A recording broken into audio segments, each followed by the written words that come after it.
Hey, welcome to the Dray Way. Glad you are here. Yes, welcome to the Dray Way, the land of very few charts and pretty pictures and, yeah, no production value. Just my mug talking.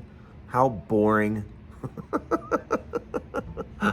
Anyway, I'm glad you're here. We got a pretty good show. I got something to talk to you about. Hopefully you watched the last video. I'm not going to talk about the war and all that. I got other things to talk about. So let's get started. Let's go!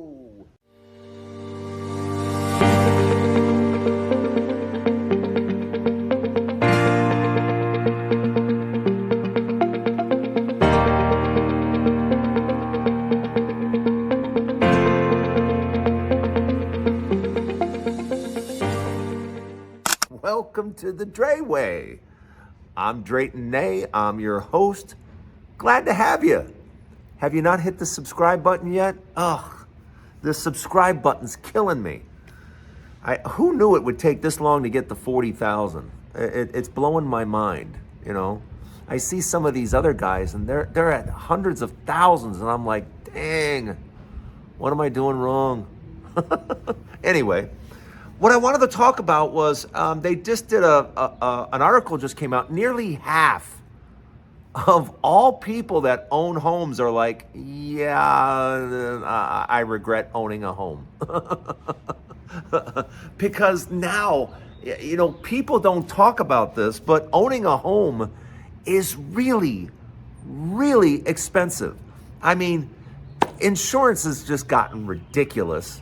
HOA fees have gotten ridiculous, and taxes, oh my gosh, taxes just, it just seems like, you know, the government just wants to hit homeowners again and again and again with the taxes. And yeah, it's hard not to feel, I don't even know how to say it, it feels like a scam. It really does, you know. But, you know, we all have in our memories, you know, well, my parents bought in California in the 70s, and now their house is worth $2 million. Okay, you know, well, what about the family that bought in Youngstown, Ohio in the 70s, and now their house is worth 10,000 more? I mean, yes, we all know about if you bought in California in the 70s, we know. If you bought in certain areas in New York in the 70s, yes, we know. That was 50 years ago. But to think today that you're going to buy and that, you know, 30, 40 years from now, that house is going to be worth 10 times more, that's not happening. That's not happening at all. As a matter of fact, the highs that we saw a couple of years ago, it's very possible we do not revisit those highs for 20 years. Yeah, it could take that long, maybe longer. And the thing is that what's the future of real estate? Think about what the future is of real estate, because we've built a ton of places. We've built a lot. And a lot of places are sitting empty because there's no one to buy. There's no one to rent. It's just not happening, especially now when you're asking so many people to leave the country. They were living in homes and apartments and stuff, and now they're empty because they're having to leave. But the thing is that as you know, the generations go, as the boomers go, for example, the boomers were huge, but the generations coming, the new ones, they're small. They're really, really small. And I don't know about you, but I have zero interest in having a 2,500, 3,000 square foot, 3,000 square feet. I have no desire. I don't even know what I would do with 3,000 square feet. And there's people that have 4,000, 3,500, 4,500. And I'm just sitting there going, and do what with it? You know, I've had big houses, and the most miserable I've ever been is in the biggest house I ever had. Yeah, because it doesn't make any sense. It doesn't make any, and I think now as generations, especially me, I don't know if it's just me. Let me ask you guys. I've become kind of a minimalist, because I've always said I like a big TV, I like a big couch and a big bed. That's it. If I have a decent sized bedroom to fit a king size bed in, if I have a decent sized living room where I can fit a big couch that'll fit me because I'm big, and if I have a wall that I can put a decent sized TV on, I'm good. I don't need 3,500 square feet to do that. No, I don't even know if I need 2,500. I don't even know if I need 1,800. I could probably get away with 1,500 and be just fine. But apparently, about half of people that own homes are now figuring out this is no fun. On average, they spend $18,000 a year, and that's not on the mortgage. On something other than the mortgage. On average, 18 grand. And for many people, I mean, I keep bringing back to my one buddy in Dallas. He's he's like, man, I wish I never bought this place. I wish I never bought this place. And he just keeps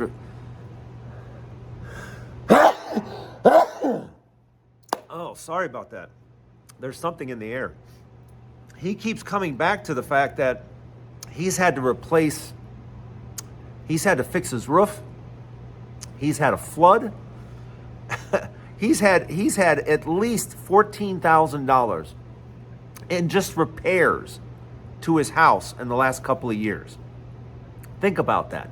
Think about, tomorrow you wake up and you have to spend $10, $12, $14,000 just to make your house livable. And that expense is all yours. That's all your expense. And that's why I tell people all the time, I love renting. I love it. It works for me because I have a child to take care of. I got 2 elderly parents to take care of. My focus has to be on them, not on taking care of a house.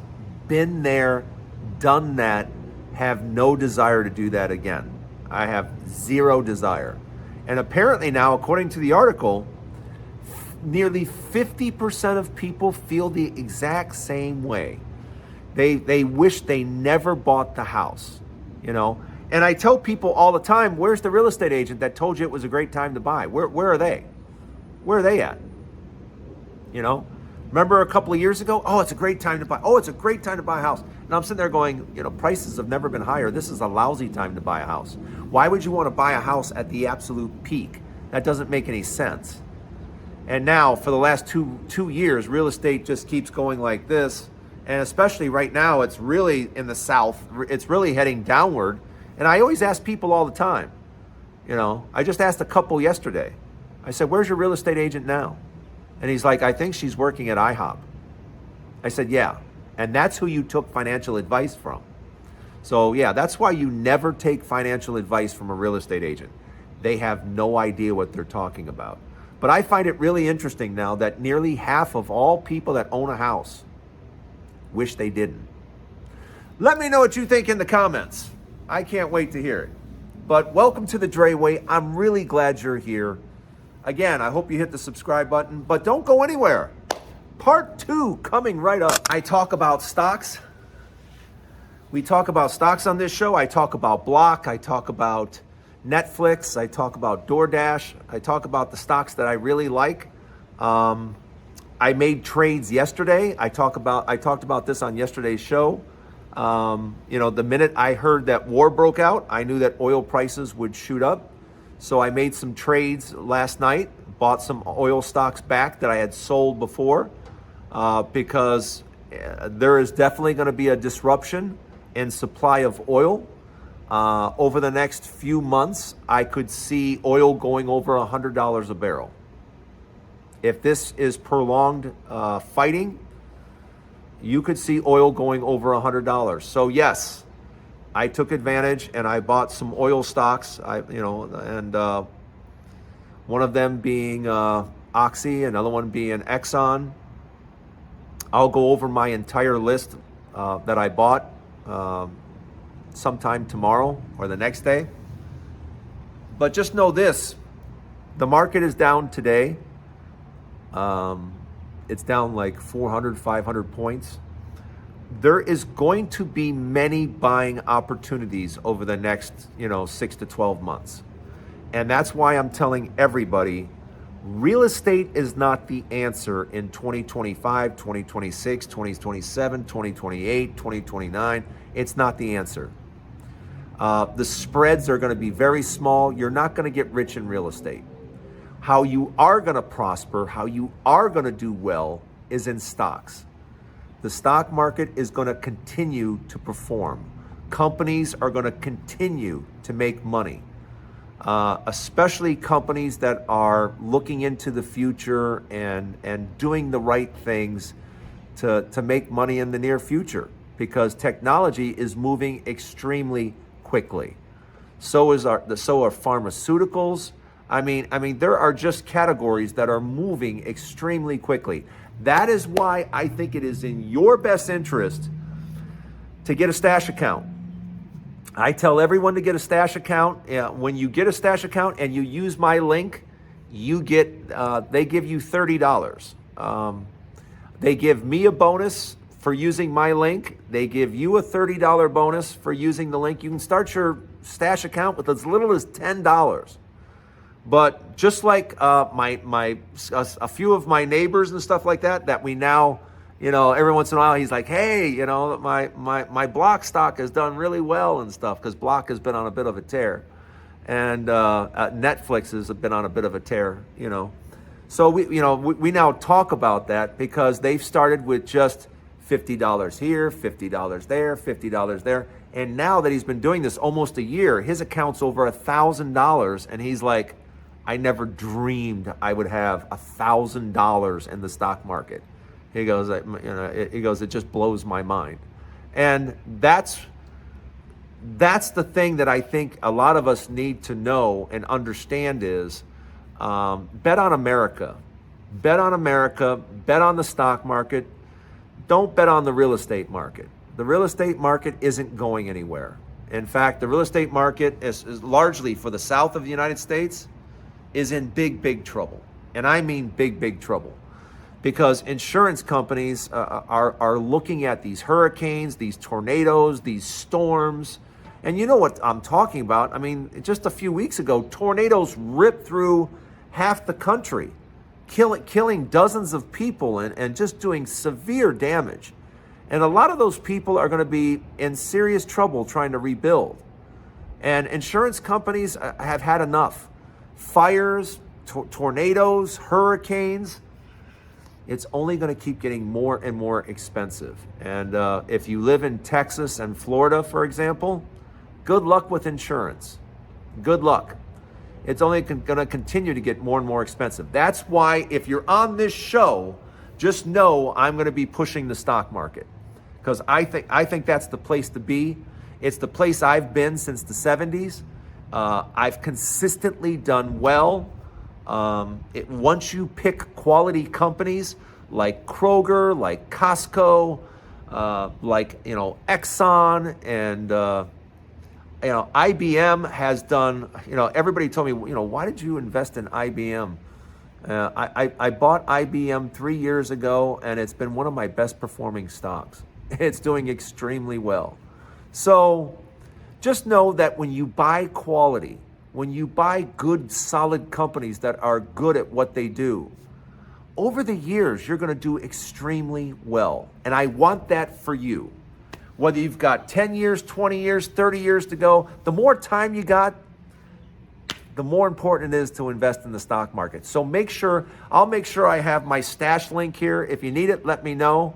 But get on stash and get on stash right away and start investing in the stock market. That's the future. Real estate, leave that for somebody else. Real estate is not the place to be in the next 10, 20 years. So don't go anywhere. Thanks for joining me here on the Dray Way. I'm not leaving you yet. I have a final thought, so stay right there. I talk about my fitness journey on here because I am feeling fantastic. I'm now walking my 4.5 miles every day. I'm eating my food, and I've gotten used to it. Anyone tells you that you can just do it like that isn't telling you the truth. I'm doing a lot of oatmeal in the morning now. If you haven't tried oatmeal with some berries in the morning, let me tell you, that can definitely help you in your diet. And do food prep. Prep your food, prep your snacks. I have vegetables on the ready. I can't tell you, sometimes there's no explanation for it, but I'm just hungry. And thank goodness I have lima beans or green beans, and I like greens. I mean, I like green vegetables. So I just reach in the refrigerator, grab that, throw it in the microwave for 59 seconds, put a little black pepper on it, and I am ready to go. But it's helping me lose weight. I'm down 15 pounds now from when I first started talking about this. Maybe you notice it in my face. I don't know. But yeah, I'm expecting by the end of July, I will be all the way down to 210. Keep your fingers crossed. I lost another 3 pounds this week. So I'm losing 2 to 3 pounds a week. So if I keep doing that, by the end of July, I should be right around 210. And I haven't been 210 since college. So yeah, the goal is to be as fit as I can possibly be. I've been talking about it. If you've been watching this show, I've been talking about walking. Start a walking program. Start walking 15 minutes a day, then up it to 20, then go to 30, and make it part of your day. Make it part of what you do. And I promise you, if you do that and start walking consistently while eating good food and prepping your food so that you have apple slices available, so that you have vegetables available, that you have something quick to eat available that's good for you. And if you do this on a consistent basis, you are going to feel so much better. I can't even begin to tell you how much better I feel when I wake up now, how much better I rest when I sleep now. I mean, everything is just better. And I want the same thing for you. So start walking. And if you are walking, if you've been doing some walking with me, let me know. Let me know what you found out. Let me know what's working for you. If you have some food ideas, I would love to hear them, because I'm always looking for something fresh and new, especially something that'll add a high protein count, because I eat a lot of yogurt. I eat a lot of those 15 grams of yogurt things I eat at least 2 or 3 of them a day. Yeah, I'm kind of addicted to them. I absolutely love yogurt, especially high protein yogurt. I'm absolutely loving it. But let me know what you're doing. Thanks for joining me on the Dray Way. I really appreciate you being here. Don't forget to hit the subscribe button. And don't forget, there's a new Dray Way each and every day. So you can come by and hang out with me. So have a great day, everybody. Have a great weekend. Yeah, it's the weekend. So I hope you have a great one. And I'll see you again tomorrow, right here on the Dray Way.